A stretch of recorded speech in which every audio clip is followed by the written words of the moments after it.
अस्सलाम वालेकुम दोस्तों, कैसे हैं आप? मैं हूं तारिक शहजाद और आप देख रहे हैं मेरा YouTube channel TS Tube Tech. Photoshop की लास्ट वीडियो के अंदर हमने ब्रश टूल को डिस्कस किया और आज की इस वीडियो के अंदर हम बात करेंगे क्लोन स्टैम्प टूल के बारे में। तो चलिए वीडियो को स्टार्ट करते हैं, लेकिन उससे पहले जल्दी से चैनल को सब्सक्राइब कर लीजिए और वीडियो को लाइक और शेयर करें। क्लोन स्टैम्प टूल किसी भी इमेज के अंदर किसी ऑब्जेक्ट को रिमूव करने के लिए भी यूज होता है और उसको डुप्लीकेट करने के लिए भी यूज किया जाता है। फॉर एग्जाम्पल यहाँ आप स्क्रीन पे जो इमेज देख रहे हैं, मैं क्लोन स्टैम्प टूल इसको सिलेक्ट करूंगा। यहाँ से क्लोन स्टैम्प टूल हम सेलेक्ट करने के बाद अपने इमेज में से सोर्स को सिलेक्ट करेंगे जिसको हमने यहाँ पे डुप्लीकेट करना है। फॉर एग्जांपल इस ट्री को मैं चाहता हूँ कि यहाँ पे भी एक बना दूँ, तो उसमें हम क्या करेंगे, देखें फॉर एग्जांपल मैंने इसको यहाँ पे ऐसे क्लिक कर दिया तो यहाँ पे हमें एरर दे रहा है। क्यों? क्योंकि हमने अभी यहाँ पे सोर्स जो है वो सिलेक्ट नहीं किया। अब हम क्या करेंगे, यहाँ पे सोर्स सेलेक्ट करना है। सोर्स सेलेक्ट करने के लिए हम आल्ट प्रेस करेंगे। ये देखें, आल्ट जैसे ही हम आल्ट प्रेस करेंगे हमारा जो कर्सर है वो चेंज हो जाएगा।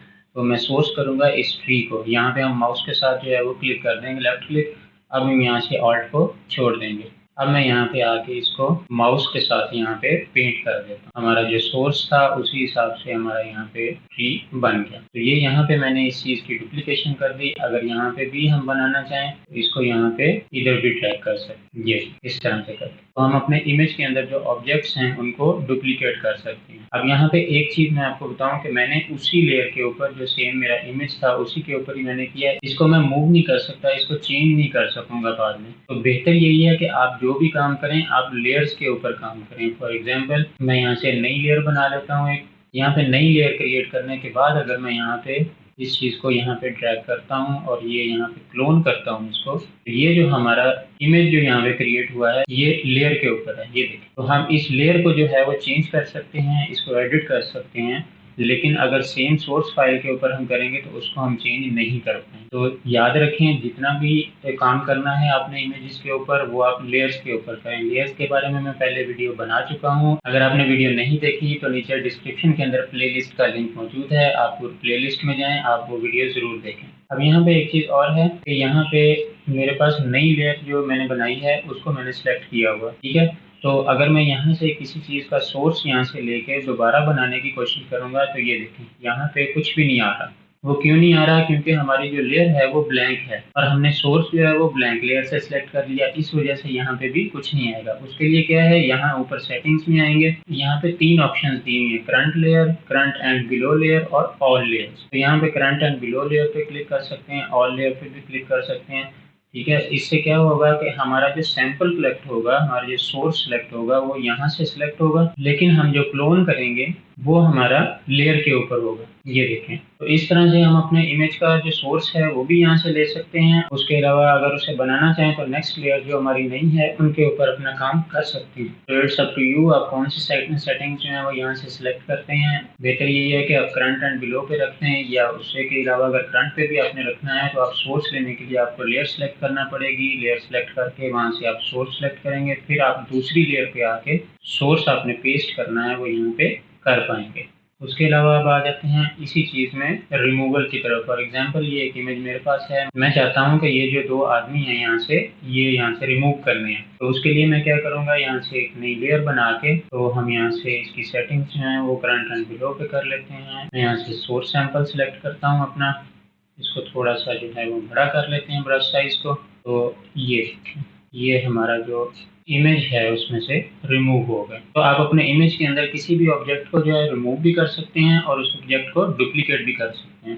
अब यहाँ पे देखें, थोड़ा सा जो कलर्स का डिफरेंस आ रहा है उस चीज को एडजस्ट करने के लिए हम ये कर सकते हैं कि हमारा जो हार्डनेस है ब्रश की उसको हम कम कर सकते हैं। उससे काफी फर्क पड़ जाता है हमारे जो कलर की मिक्सिंग है, जो आपकी सराउंडिंग है इमेज की उसके साथ। उसके अलावा यहाँ पे हमारे पास प्रॉपर्टीज में ओपेसिटी आ जाती है कि हमने इसकी ओपेसिटी जो है अपने ब्रश की वो कम कर सकते हैं। उसके अलावा हमारे पास यहाँ पे फ्लो आ जाता है, ब्रश का फ्लो जो है हम उसको सिलेक्ट कर सकते हैं, उसको सेट कर सकते हैं। ये सेम वही सेटिंग्स हैं जिस तरह से हमने लास्ट वीडियो के अंदर ब्रश की सेटिंग्स को डिस्कस किया था।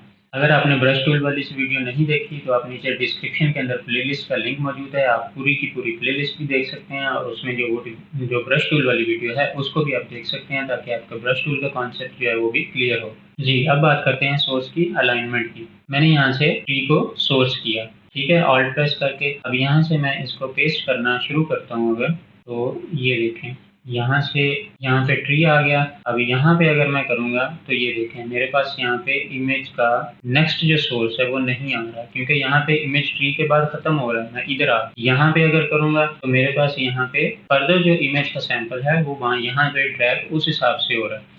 इसके अलावा यहाँ पे इस तरह है कि यहाँ पे इसकी अलाइनमेंट का जो बटन है ये ऊपर, इसको अगर मैं अनचेक कर देता हूँ यहाँ से, तो अब आप देखिएगा इसका रिजल्ट क्या होगा। तो हमारा जो सोर्स था ट्री का, अब मैं यहाँ पे इसको ड्रैग करूंगा और यहाँ पे इसको पेस्ट कर देता हूँ। तो दूसरी जगह पे जब अगर जाके करता हूँ तो उसी ट्री से ही मेरा सोर्स ओरिजिन जो है वो सिलेक्ट कर रहा है। यहाँ पे अगर मैं करता हूँ तो ये देखें यहाँ पर भी उसी तरह है कि वो उसी ट्री से ही मेरा सोर्स जो है वो सिलेक्ट कर रहा है। तो इस तरह से आप अपने इमेज के जो डुप्लीकेशन है या रिमूवल है या जिस तरह से आप अपनी सोर्स की अलाइनमेंट करना चाह रहे हैं, आप यहाँ से इसको सिलेक्ट कर सकते हैं। अब आ जाते हैं हम क्लोन सोर्स की कुछ सेटिंग्स की तरफ। यहाँ राइट साइड पे जो है एक बटन है क्लोन सोर्स का, इस पर आप क्लिक करेंगे तो ये क्लोन की हमारे पास जो है सेटिंग्स आ जाएंगी। अगर ये विंडो आपको यहाँ पे अवेलेबल ना हो, आप विंडोज़ में आए, विंडोज़ के मेन्यू में क्लोन सोर्स पे आप क्लिक करें तो यहाँ पे आपके पास ये विंडो अपीयर हो जाएगी। अब यहाँ पे एक से ज़्यादा सैंपल्स जो हैं वो भी आप बना सकते हैं। फॉर एग्जांपल कि यहाँ पे मैंने एक सोर्स ये बना लिया, ठीक है, मैं इसको यहाँ पे पेस्ट कर देता हूँ, ठीक हो गया। अब यहाँ पे नेक्स्ट पे क्लिक करूंगा तो मेरा सेकंड सोर्स बन जाएगा। ब्रश साइज में छोटा करूंगा और यहाँ पे क्लोन बना दूंगा, ठीक है। अब मुझे वापस यही चाहिए दोबारा, तो मैं फिर बजाय कि इसका सोर्स लूँ, मैं पहले वाले पे क्लिक करके तो यहाँ पे ये देखें मेरा जो सोर्स है वो यहाँ क्लोन हो गया। ये टेम्परेरीली यहाँ पे सेव होंगे, इनको सेव करके अलग-अलग सेलेक्ट करके तो आप यहाँ पे काम कर सकते हैं।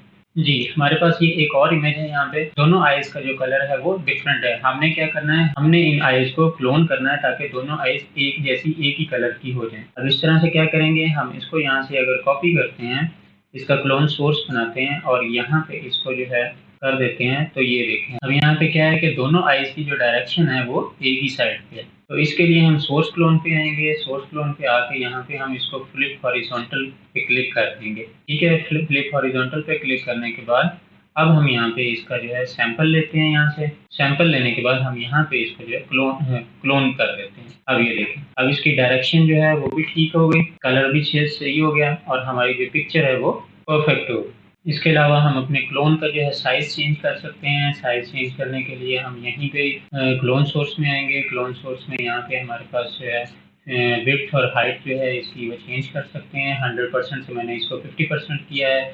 अब देखते हैं कि हमारा जो रिजल्ट है वो क्या होगा। मैं यहाँ पे इसको सोर्स करता हूँ और सोर्स करने के बाद यहाँ पे इसका क्लोन करता हूँ। ये देखें हमारे पास वही चीज़ जो है वो यहाँ पे साइज छोटा हो गया।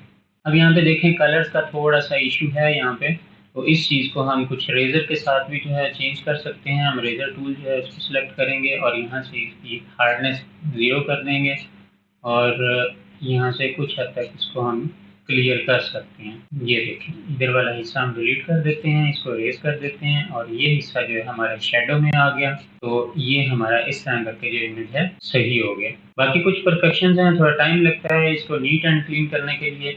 मेन चीज़ जो है यहाँ पे आपको टूल्स का कॉन्सेप्ट समझाना है कि किस तरह से आप टूल्स को यूज़ करेंगे। उसके अलावा क्लोन सोर्स के अंदर आप उसका एंगल्स जो हैं वो चेंज कर सकते हैं। अब यहाँ पे देखें यहाँ पे शो ओवरले चेक है। इसका क्या मतलब है कि जब जो हम यहाँ पे सैंपल ले रहे हैं वो सैंपल हमें शो हो रहा है जहाँ जहाँ हम कर्सर लेके जा रहे हैं, ताकि हमें आइडिया हो कि हमारा जो इमेज है वो कहाँ पे क्लोन होगा और किस तरह से शो होगा। अगर इसको आप अनचेक कर देते हैं तो हमारा यहाँ पे सिंपली कुछ भी शो नहीं होगा, सिर्फ उस वक्त शो होगा जब हम यहाँ पे पेस्ट करेंगे। आप इसको चेक करके रखें। यहाँ से उसकी ओपेसिटी जो है वो चेंज कर सकते हैं। उसके अलावा यहाँ पे कुछ इसकी सेटिंग्स हैं, आपने इसको डार्कन करना है, लाइट करना है, डिफरेंस करना है, आप ये सारी चीज़ें यहाँ से सिलेक्ट कर सकते हैं। नॉर्मली बेहतर यही है कि जो बाय डिफ़ॉल्ट सेटिंग्स है आप उन्हीं को ही यहाँ पे यूज़ करें। तो ये था क्लोन स्टैम्प टूल और उसकी कुछ सेटिंग्स जो आप यूज़ कर सकते हैं किसी भी इमेज की मॉडिफिकेशन के लिए या इमेज के ऑब्जेक्ट्स को क्लोन करने के लिए यूज़ कर सकते हैं और अपने इमेज को जो है वो और बेहतर बना सकते हैं।